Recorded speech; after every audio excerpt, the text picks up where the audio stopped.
আমাৰ দাবি আমাৰ দাবি অতিকে ৰাষ্ট্ৰ সম্পন্ন কৰো ট্ৰেডিশনাল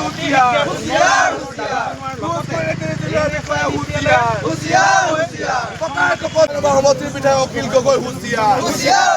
আমাৰ দাবী আমাৰ দাবী ট্ৰেডিশনাল ঘাইপথৰ প্ৰাধিকৰণৰ প্ৰতিনিধিকাৰীৰ প্ৰতিষ্ঠান হুঁচিয়াৰ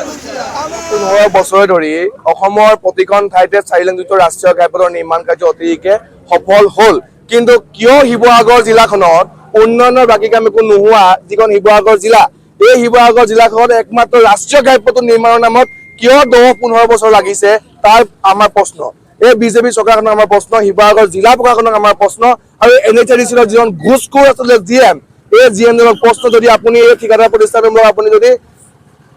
বাধ্য কৰাব নোৱাৰে আপুনি এই আসনখনৰ পৰা পদত্যাগ কৰক নহলে আহিব লগা দিনত কিন্তু আপোনাৰ বিৰুদ্ধে আমি আৰু তীব্ৰ আচলতে প্ৰতিবাদী কাৰ্যসূচী হাতত ল'বলৈ বাধ্য হ'ম চক GDCL company VSD company Ranjit সিঙৰ নেতৃত্বত গৌৰীসাগৰ ভটিয়াপাৰত যি BOP নিৰ্মাণ হৈছিল আজিৰ পৰা 5 বছৰ আগত কিন্তু আজিৰ পৰা 3 দিনৰ আগত যাতায়াতৰ সুচল ব্যৱস্থা নহওঁতে ভাগি পৰিছে ইয়াতকৈ কিন্তু শিৱসাগৰ জিলা প্ৰশাসনৰ লজ্জাৰ কোনো বিষয় নাই আচলতে কিয় জিলা প্ৰশাসন বৰ্তমানলৈকে নীৰৱ গতিত আছে হেতুক আচলতে প্ৰশ্ন কিয় শিৱসাগৰ জিলা প্ৰশাসনে NHRDCৰ বিষয়াজনক কিয় চাৰিলেনযুক্ত ঠিকাদাৰ প্ৰতিষ্ঠানক বাধ্য কৰিব পৰা নাই শিৱসাগৰ জিলাখনত ভাল ধৰণে উন্নত মানদণ্ডৰ আচলতে কিয় ৰাষ্ট্ৰীয় ঘাইপথটো নিৰ্মাণ কৰিবৰ কাৰণে বাধ্য কৰিব পৰা নাই বৰ্তমানলৈকে কিয় আজি দিনটোলৈকে শিৱসাগৰ জিলা প্ৰশাসনৰ কোনোজন বিষয়া আমাৰ এই স্থানলৈ উপস্থিত হোৱা নাই তাক লৈ আমাৰ প্ৰশ্ন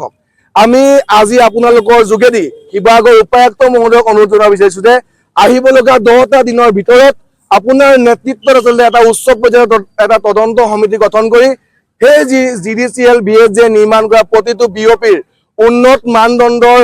নিৰ্মাণ হৈছে নে নাই তাৰ এটা উচ্চ পৰ্যায়ৰ তদন্ত কৰক আমি কিন্তু আপোনাৰ এই কৰ্মসূচীক লৈ আমি আপোনাৰ প্ৰতিটো কামত দৃষ্টিগোচৰ কৰিম কাৰণ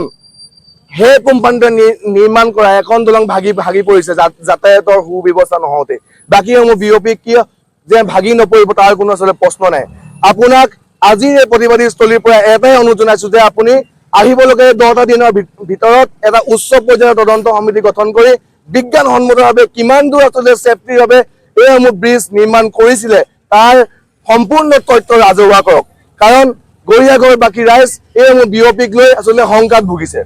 আমি লাজ পাইছো আপোনালোকৰ কাৰণে আমি লাজ পাইছো শিৱসাগৰ জিলা প্ৰশাসনৰ এই কৰ্মসূচী লৈ আমি লাজ পাইছো NHRDCৰ প্ৰতিজন ঘুষখোৰ বিষয়াক লৈ অসমৰ প্ৰতিখন ঠাইতে যদি আমি যাওঁ তাত আমাক কয় যে শিৱসাগৰত কিয় ৰাষ্ট্ৰীয় ঘাইপথৰ নিৰ্মাণ লেহেমীয়াকৈ চলিছে আমি লাজ পাওঁ আপোনালোক শিক্ষিত হৈও কিয় লাজ নাপায় তাক লৈ আমাৰ প্ৰশ্ন আমি আপোনালোকক আজি এই প্ৰতিবাদ চলিৰ পৰা দাবী জনাইছো যে আহিব লগা দিনত অতি কম দিনৰ ভিতৰত শিৱসাগৰত ৰাষ্ট্ৰীয় ঘাইপথ নিৰ্মাণ কৰি শেষ কৰিব নোৱাৰে তেনেহ'লে আহিব লগা দিনত আমি গৌৰীসাগৰ ছাত্ৰ সন্থাৰ এটা সদৌ অসম ছাত্ৰ সন্থাই ইয়াক লৈ কিন্তু তীব্ৰ প্ৰতিবাদী কাৰ্যসূচী হাতত ল'বলৈ বাধ্য হ'ম যিকোনো খবৰৰ বাবে যোগাযোগ কৰক আমাৰ এই নম্বৰত 9181 307 2221